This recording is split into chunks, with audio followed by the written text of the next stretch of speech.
Hi, guys. Thanks for tuning in to another great episode of the Transform Your Confidence show.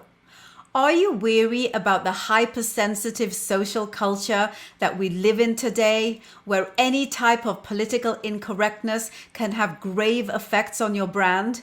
Then you know that one of the most important parts of what you do is how you dial your content strategy in to support strong brand image and loyalty.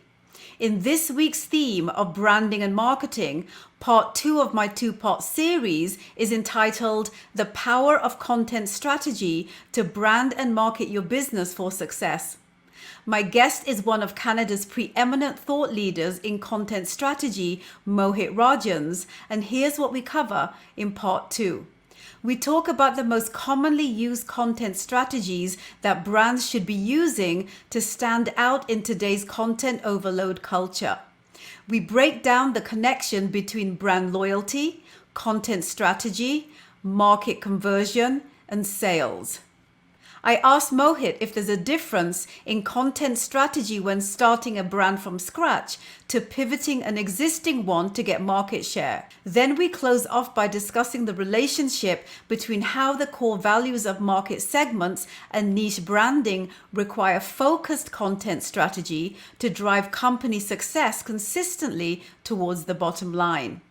Here's a bit about Mohit before I bring him on. He's a seasoned media professional who has produced, interviewed, and hosted big name personalities and worked with major media companies like Rogers Communications and Cineplex Digital. His recent book, Rethinking Your Content, reached #1 on Amazon.ca, and he has been recognized by the Real World Film Festival with the Trailblazer Award. He owns one of Canada's longest running movie blogs called mohitmovies.com and is launching an interview series about fatherhood this fall at dadspotting.com. Here's part 2 of my conversation with Mohit Rajhans. Can you share an example of where brand, any brand used marketing content really well to convert audiences or to kind of hold, their attention? Yeah, I was really impressed with Joanna Griffith's campaign with Nixwear. Nixwear is a Canadian company, and I followed her. She used to be in PR, and a very interesting story about how she realized that so many people who wore female undergarments weren't able to find the same comfort level based on certain situations. I'm paraphrasing. I'm doing. If she hears this, she's going to be like, "That's not the story. you're not my communications guy." But no, I was, because the paid and the editorial was complemented. She told her story about finding the company. She's a young mother as well, and her mompreneur thing became a part of the story. Mm-hmm. And then she's on buses and billboards in New York City as a result of seeing the demand grow. And I really thought that she went at this with less, this is lingerie, this is comfort, this is old people, whatever. She was very clear and concise. This is for this. It's a premium brand. It's expensive. It's not something you pick up at Costco necessarily. Yeah. So do you think that had a lot to do with her content marketing strategy being on point, being clear and simple and highly targeted? And timely. And right? timely. Yeah. So now you're talking about products that are furthering the conversation about things like, why is there this discrepancy? Why don't we care about this stuff? Why is the innovation happening here and not here? And starting to see that more and more as we see industries starting to get deconstructed.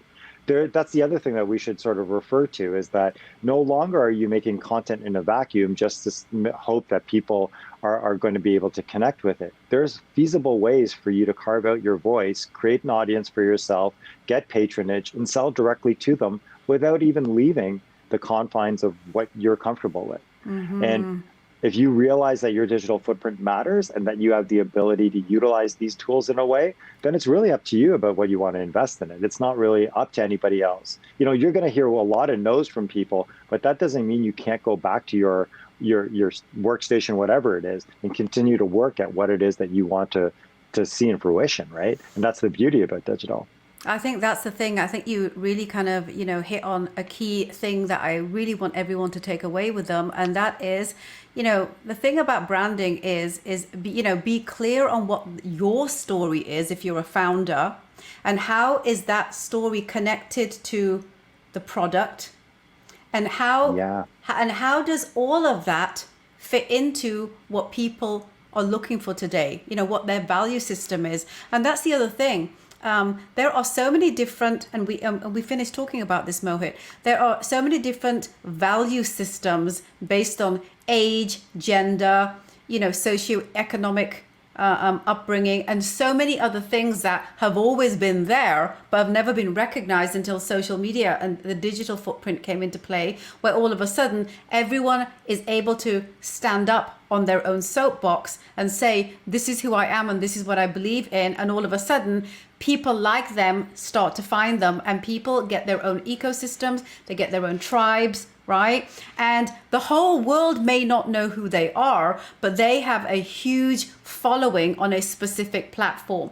Now, this is something also extremely new to the way that marketing is done and the way that we, reach out to the consumer. And again, I'm going to make the point again, why branding in business success is absolutely crucial today. And for anyone out there who doesn't understand what branding is how you connect, your story and your product to the consumer that you feel is the consumer that would want this, right? How do you create that story? And the story is created in layers, right? The colors you use, the languaging you use, the Right. tone that you use. And it goes back to the messaging idea that we're talking about, right? Absolutely, right? Yeah. So with that said, who would you say that you've seen does the marketing content piece really badly, or you've seen has done it badly and there's been consequences because of it? And we're talking about, advertising, I guess, is where I'm focusing on this. Because I don't want to get sued, I'm not going to call it one specific company, but I will tell you one thing that I find completely odd, is that there are companies that spend so much money on digital advertising, but they don't know where their pre-rolls and their advertising is going. And I find that really odd that you would spend this much time. I mean, if Wix realized, or a company realized, just how annoying their ads are starting to be, that's counterintuitive to me wanting and caring about the product. So I think what we're going to see in the near future is definitely a micro-targeting of ads, so that you have more control of how your branding is being used. It's tough, right? Remember, you're talking about 4 different companies, including Amazon and Google, that are now struggling to show people that privacy and filtering and all of those things are at the center of the user experience. Well, that takes away from the advertising experience. So I don't want to necessarily say that I've seen a lot of marketing fumbles, but what I do think is that from an ad tech and ad buying standpoint, I don't think everybody's 100% sure where their stuff is going yet. And that's got to be fixed, because there's going to be some brand liability involved with association. Like, imagine your ad runs before like a crime video, right? They're doing a lot to avoid that sort of stuff. But I think we're also in a situation where it's almost impossible to, like, we're not humans touching every single piece of YouTube video or every Facebook post that comes up. So the post-moderated world is very dangerous for a marketing expert.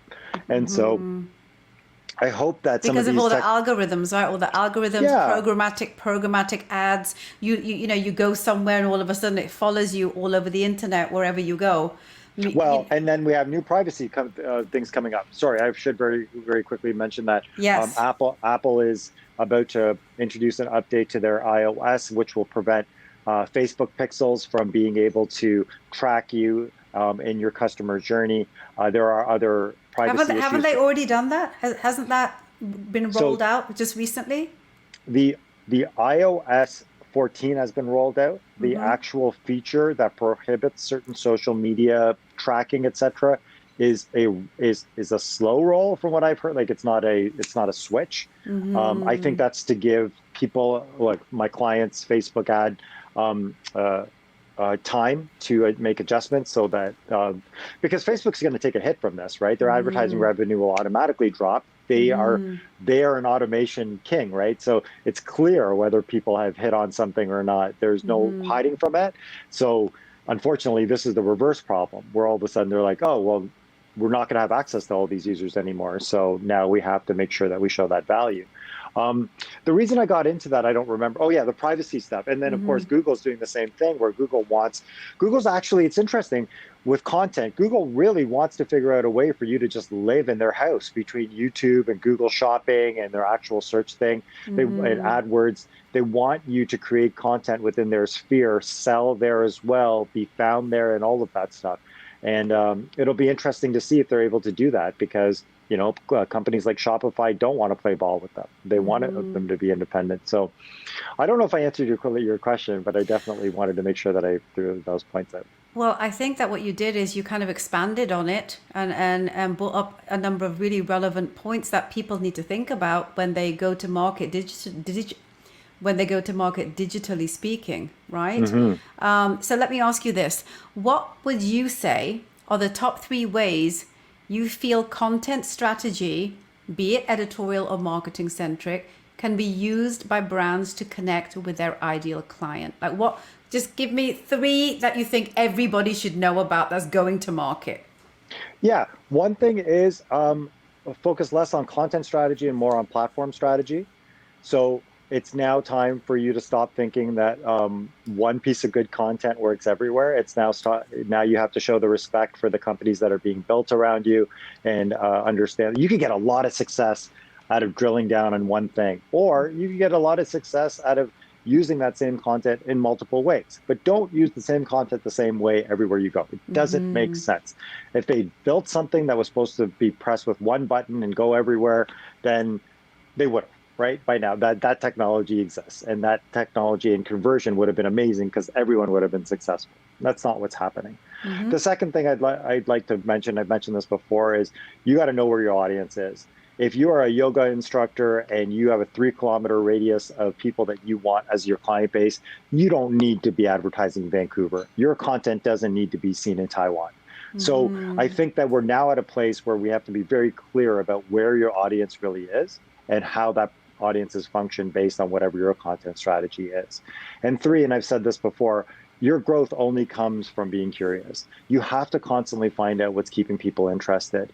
I deal right now, I'm beta testing on social audio spaces. And at first I was like, and then I got super into it because I realized, oh, this is thought leadership right now, because nobody else is sharing thought leadership. And podcasts are there and it's wonderful, but it's specific. Your audience will find it, and discovery is a little bit iffy right now in podcasting. So that's why I'm in audio spaces right now looking for that inspiration. But I've done that every single time. Like I've done that when Facebook started. I've done that when Friendster started, when MySpace started. That curiosity will continue to fuel people like yourself and myself to constantly be innovative. And I think that's the key here, is that nobody wants you to fail at content strategy. People want you to continue to innovate so that we do have a say. We're not going to be able to put our hands up in 5 years and say, hey, what about us?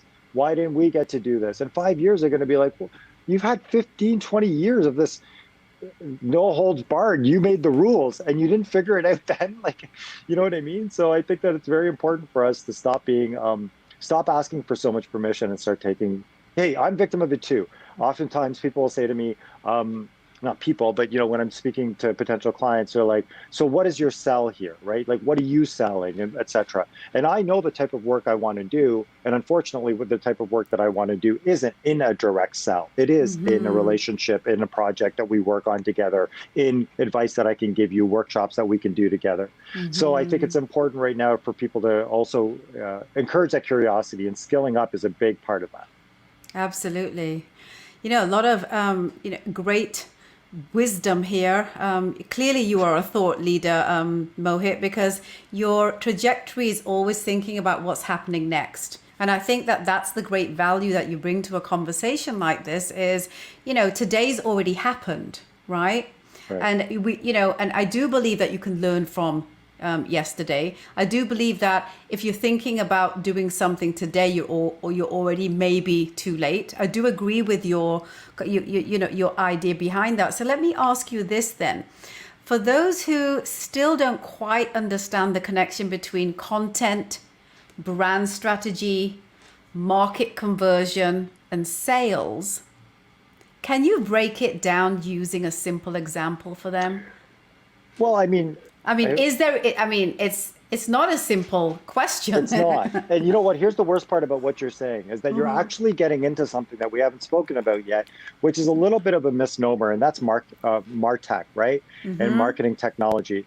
I think that we're not doing enough right now to speak about the fact that we think we're smart and the creative is super and things are great, but a lot of this is automated around us. And so we are in a situation now where learning marketing technology is probably the best, most beneficial way for you to be able to stop and say you can see that cycle happen from concept to commerce, right? And so the only thing I would recommend with reference to that is just understand that there's a way of the world that's happening. Get familiar with it and don't assume that it's going to be about whether something hit or didn't hit. In some cases, look, I'm on one email chain right now with a lady, a consultant, and I could tell she hasn't written one of those emails herself. She's given me, she's not like you where she hasn't put the thought into it that she, I know you labor over your stuff. You want to make sure it's great. You don't want to see one error in it. She's not like that. She's got whatever's happening. I guarantee she doesn't even know it's happening. In the way it's coming into my inbox.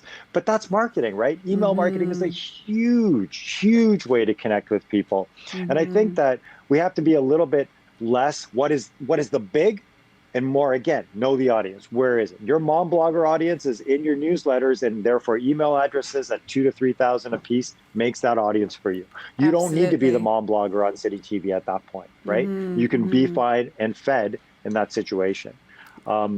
It's funny because there's a lady from Mississippi who I chat with on these chat groups once as consultants, and she's she would always say, being booked, you look booked and blessed is what it's like. As a consultant, you always want to have that aura of the fact that you're booked, and you're extremely humble about that. And I think one of the things that I'm extremely excited about, based on what you said, is that finally, some of the stuff that I've been able to speak about for years are starting to make sense to people because the adoption has happened, the digital acceleration has happened. So I just hope we can end up having great conversations like this in the future, in the near future, where we're moving that needle. Because we have to be the people that encourage the leadership. There's so many great people that are just a little bit afraid because of what's happened in the past, just a little bit afraid to be a little bit bold, that imposter syndrome thing that, no, I did do something. How many people do you and I know that have had a successful exit from a company, or should be on a stage somewhere speaking, or might have that story that they should tell, but they're afraid to because they don't know where they fit into the media mosaic. Those days are done. Those days are done. There's two things that you hit upon that I'd like to just quickly touch upon, Mohit. One is, how you mentioned that you can tell when a person isn't really in touch with the communications they're putting out there. For example, the consultant that you received emails from, that she probably didn't even write her emails. Right. And so I feel that this is coming from, and the reason why it's an important point to make is, anyone out there that is looking to kind of start their journey with the business, and they're looking at the digital footprint, which you have no choice to do today. There's always been this kind of thing that people have talked about, which I completely think is a myth, and I don't believe in it. And that is that, you shouldn't micromanage, right? I mean, this has been the whole thing that our generation, Mohit, has been taught, that you shouldn't micromanage because you should put the right people in the right jobs. We've all heard this in my generation. Oh, you mean people? You shouldn't micromanage people. Oh, okay. Yeah, right. Like you should, like that, your business should be micromanaged, is what I believe in. I do believe, right, that you put the right people who are better than you in the right jobs, right? But if you don't know what's going on in every layer and every step of the process of your business, and you're the CEO or the founder or the person that owns a company, and you're relying that somebody else actually always knows what you want to have happen, I feel that's a big mistake, and it's a mistake that a lot of people make when they are going to market for the first time with the product. And this example of the consultant is one of those examples. She probably hired someone to put together her emails, just like you hire someone to do Right. other parts of your business. Sure. And because you know this is what they do for a living, you think that they just are going to get it right. And they Right. are probably brilliant at what they do, but they're not brilliant at knowing you. They're not Right. brilliant at knowing how you function, how you speak, how you relate to people, how you communicate with people, and what what the value proposition is that you want from that exchange. So I Right. do feel that there needs to be a lot more micromanaging happening across your company's food chain to ensure that the consistency of what's going on is in fact what you sitting at the top is wanting to happen. And I Yeah, really, that's interesting. yeah, so think about that I mean, this is a whole other discussion that you and I can have. So you're coming back on just to have that discussion. But there's a lot of myths out there that I feel really do need to be busted, and I feel that's one of them.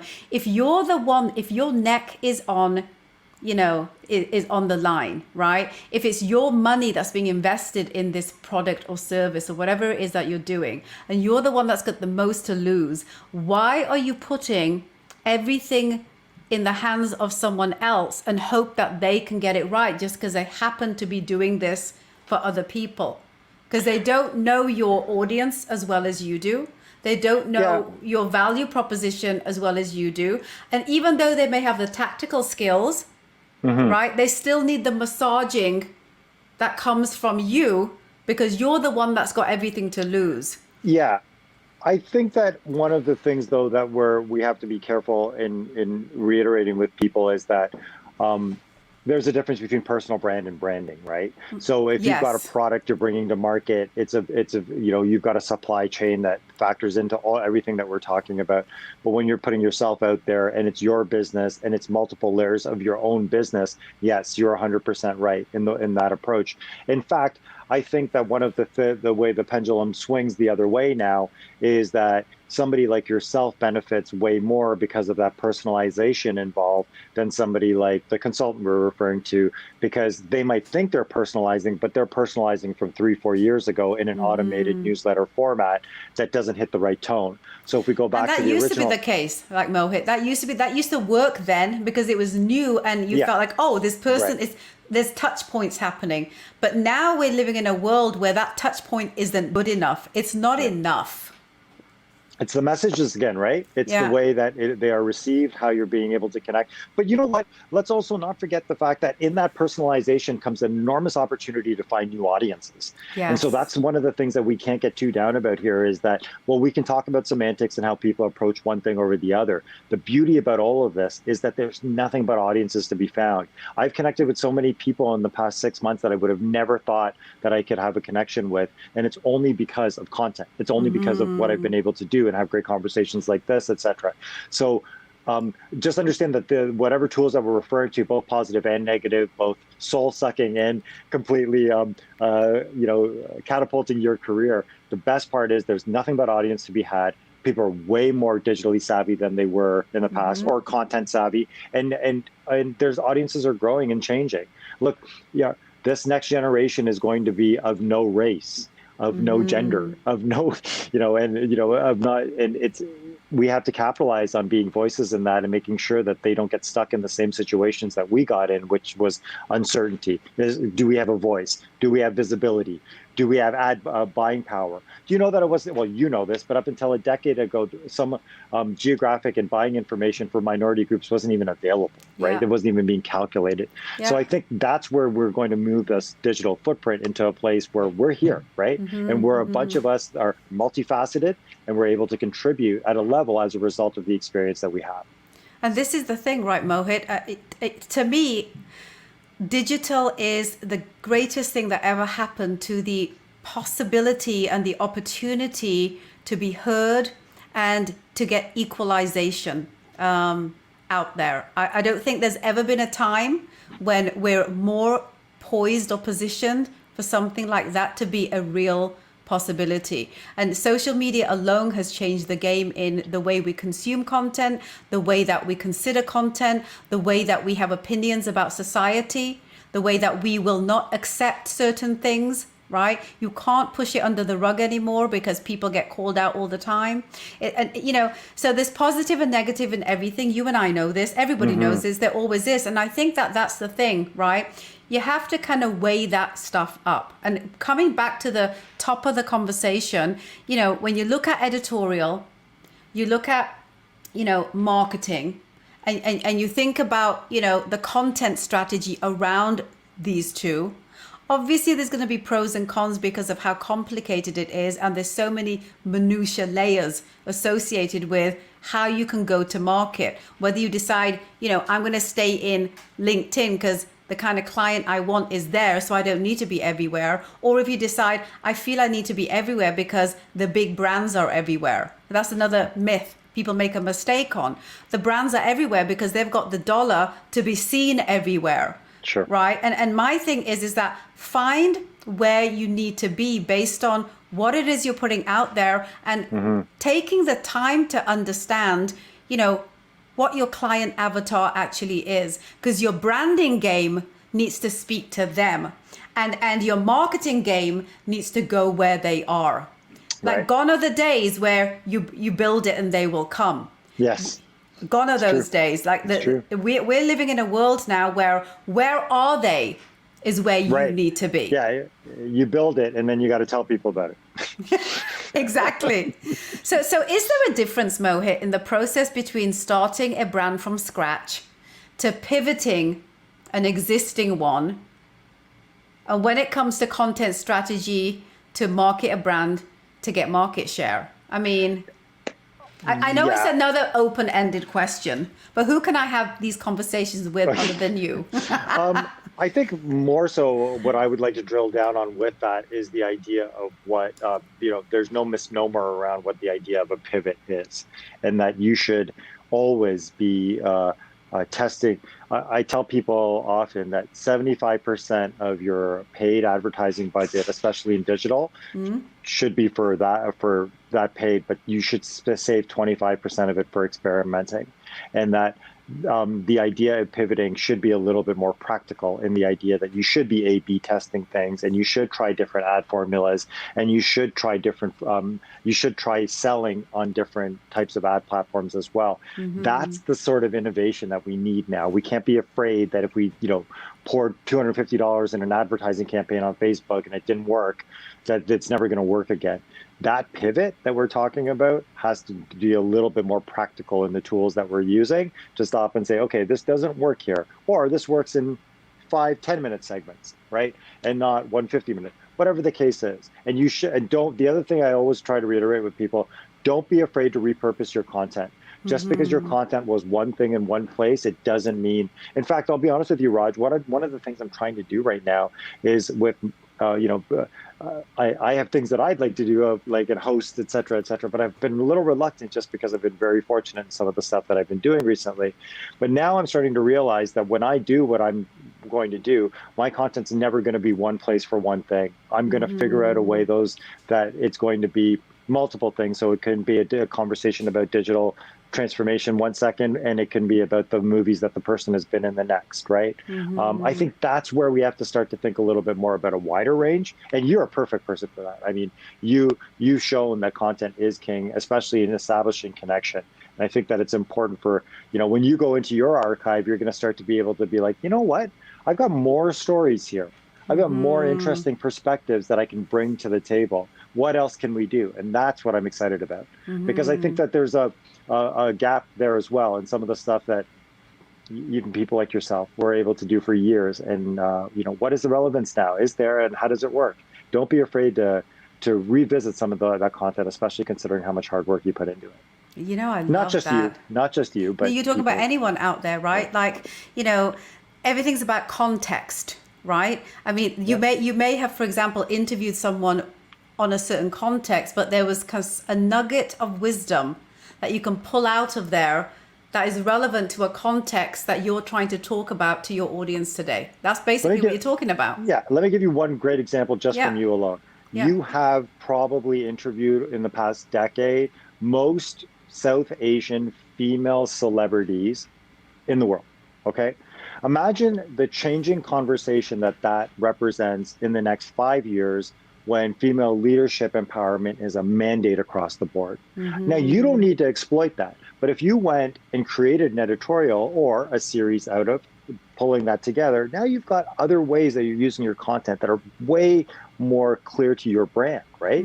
That are like not way more clear, but cohesive to your brand because you've done it. Right? That's your leadership. This is what I've learned from other female leaders, and this is what you're going to learn along the way. I didn't go and speak to them right now because they're of the moment. I spoke to them when they were at their prime and trying to figure it out, when they made their first film. And I remember when Frida Pinto said to me, blah, blah, blah. And we had this conversation about the importance of X, Y, and Z, and look at her now. Yeah. That's the type of stuff I'm looking forward to, because I think that there's really some value in bringing some of that to surface. But now we're talking about content strategy, so we're probably going a little bit too deep into a one-on-one conversation now. Well, let's bring it back around for everyone, Mohit, as we get ready to close off. Let me ask you a couple of closing questions, and hopefully that will bring us back round to closing this off succinctly. So one question that I really want to ask you and get your perspective on is that we live in a very aware world today. We've just finished talking about a lot of that due to easy access to content, right? Duly, as individuals, we have become far more aware today of our personal core values and those of others than ever before, right? We used to be fed what our values need to be, and we had to somehow figure out how to fit into that box, whether we did or not. That was kind of the days of our parents' generation, right?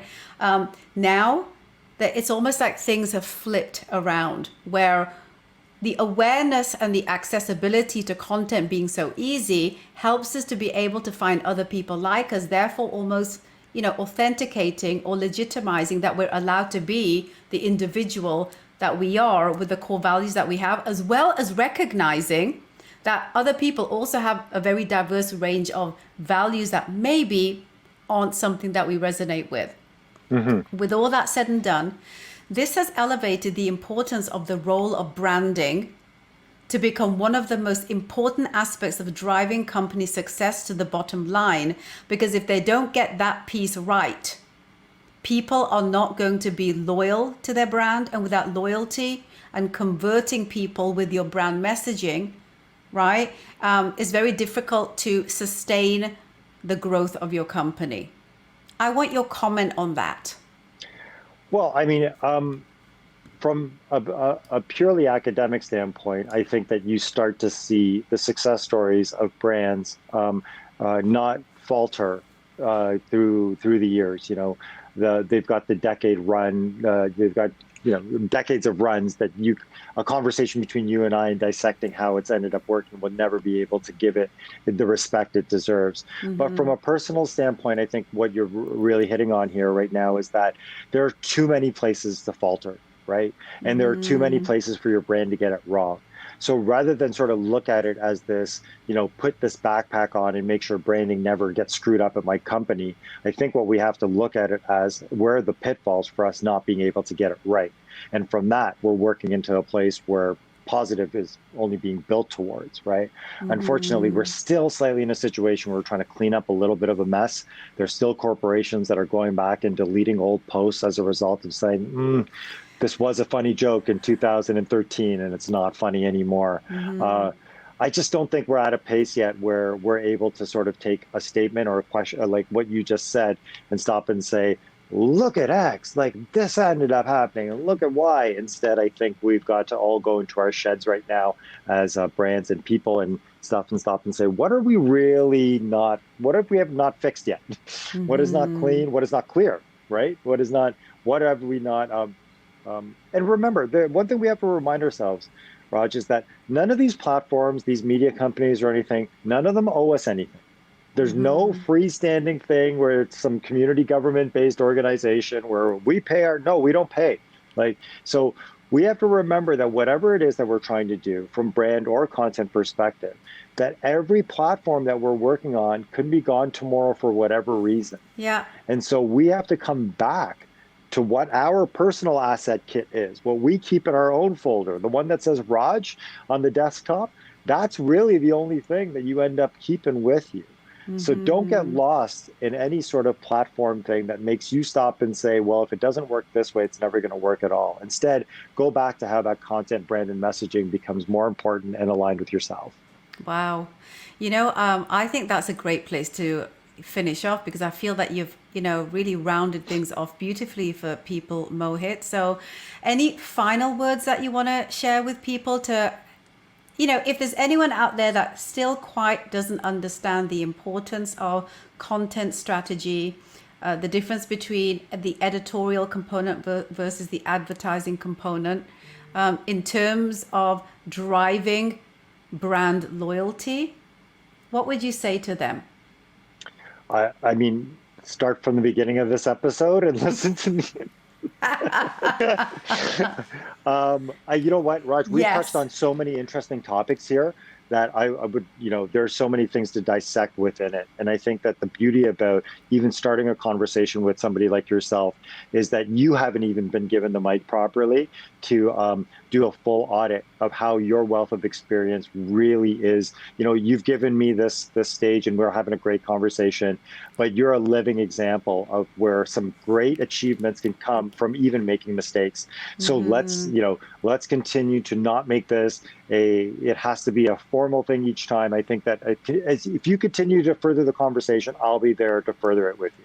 I Hear, hear, sweetheart. And I look forward to the next time that you and I have a conversation together. But, I want to leave people with somewhere to go to be able to get a little bit more Sure. information about you. Can you tell people about this fabulous book that you have out on the market that I think is a good place for them to go to kind of further understand your perspective as a thought leader around the content piece? Sure. You're better off getting it as an ebook. I will warn people. And the reason I say that to people is because it's heavily linked inside of the ebook. So, in referring it, I caution people that you wouldn't buy a fitness book these days, a hard copy of a fitness book, because you'd have to keep putting it down to do your push-ups, right? And so in the Mm-hmm. same way, it's called Rethinking Your Content is the name of the book. It's available everywhere. I've been super fortunate to have some luck with it. And I basically am preaching a very simple thing. It's that we have to start thinking of the time that we invest in our content. We have to start considering that as our assets. And where does it live best? And how does it live best in a world that you're trying to create? And I've been lucky because it's hitting it's hitting some right nerves. But more so, I'm at thinkstart.ca. If you're ever looking to have a conversation about, I guess, the pivot or what the future digital footprint can be for you, or how you're going to tackle a new platform, let's chat. I'd be happy to. It's an exciting time right now, especially if you're looking into getting newer platforms in the next 18 months. I'd be happy to guide you through some stuff that's happening. That's wonderful. So, if a person is to, hit you up to consult with you, is there a specific email or somewhere they can go for that? Everywhere is at thinkstart.ca is the best. LinkedIn or thinkstart.ca. If you can remember how to spell my name, which most people can't, then you can check me out on LinkedIn. But if not, the website's great. Google me and you'll find me. I'm the most findable person. I had a famous-ish person to say to me, "Wow, you're the most Google-ish. I mean, you're the most findable person I've had to find in a really long time." I was like, "Yeah, I guess that's so." But it's because I want to be found by good people doing good things. Oh, I So. love that. I love, love, love everything about what you just said. Thank you so much, sweetheart, for coming on and kind of opening people's minds to, the possibility that we're only really limited by us not going out there and having the conversations and, getting the information. It is out there. It's a case of kind of, finding it and sitting with it and deciphering it and consistently continuing with the conversation around it, because only if you participate in it are you in it, really. Right. And don't be afraid to make mistakes, because that growth is only going to come from it in that process. And I am a testament to that. I've made many, many mistakes, and along the way, I feel that I have more advice than many people out there in the things that I've done, because I've done a lot of things that Hmm. didn't really have a roadmap, didn't have kind of a template to follow. I kind of had to figure it out along the way. So I can't, I Mohit, and it's similar to your journey as well in media, right? We didn't really have a roadmap per se for people like you and I that weren't really the people that would normally do some of the things that we've done. So I feel that, from my perspective, that I like to learn more from people who have made a million mistakes than people who haven't made any. Because and the reason is, and I'm talking about myself in that perspective, the reason is that I know how to problem solve and find a solution around what you're dealing with. Right. And people that haven't failed don't know how to do that. And I feel that's the most valuable thing that you can ever learn from a coach, a consultant, or a mentor. Yeah, it's true. And I hope that people continue to understand the value of that, because that's going to be the key to success there. But I want to say goodbye to you as well. Yes. And I appreciate it. Thank you so much for having me on this. And please make sure that your audience understands that value is reciprocated, and understanding that your support for me whatever it is that I bring to you, you will always be an ear. And I think that that's a very important leadership skill to learn for your audience, is that Raj's ability to listen has really been a key factor in her success. And so that curiosity, that listening, etc., will help most of you transform your confidence as well. So I look forward to hearing more about successful people who have been able to go through these programs. Thank you so much, Mohit. I really appreciate everything that you've brought to the table, and I can't wait till the next time that you and I have another conversation. Great. Take care of yourself. Stay safe, everybody. You too. Bye-bye now. Bye-bye. Thank you so much for staying till the end, guys. I really hope you enjoyed this show and will action the many insights that were shared. At the crux of this very complex discussion about content strategy and how to dial it in is the notion of understanding your brand intimately. If this is something that you're not fully sure you have dialed in, then I invite you to register for my free branding masterclass that I'm launching on Monday, April the 26th for 2 weeks. You can hop over to my website at the openchessconfidenceacademy.com and click on the top banner that gives you access to register for free. I'm confident that attending this will change the way you look at branding, because I've seen how it has changed the trajectory of brands that have incorporated my insights in the past through working with me one-on-one. I welcome you to register to learn what successful brands are doing to get it right. And if there's anyone in your personal network that you feel should also attend, let them know now, because we have a cap on how many people we can host through the platform that we are using to bring the masterclass to you. My hope with this episode is that it will open your mind to think about your relationship with content and whether you feel that what was shared in this episode could help you to step it up to ensure that what you intend to accomplish with your company to connect deeper with your ideal client is in fact what your content strategy is positioned to do. If you found this episode to be valuable, I ask that you subscribe to this podcast on the Apple, Android, and Spotify platforms. Search the Transform Your Confidence Show. On YouTube at the Open Chess Confidence Academy. And if you're an avid reader, we're also transcribing every podcast into a blog, which can be accessed at the openchessconfidenceacademy.com/media/our-media. And please share with your networks so others can garner the insights that I bring into each carefully curated show each week.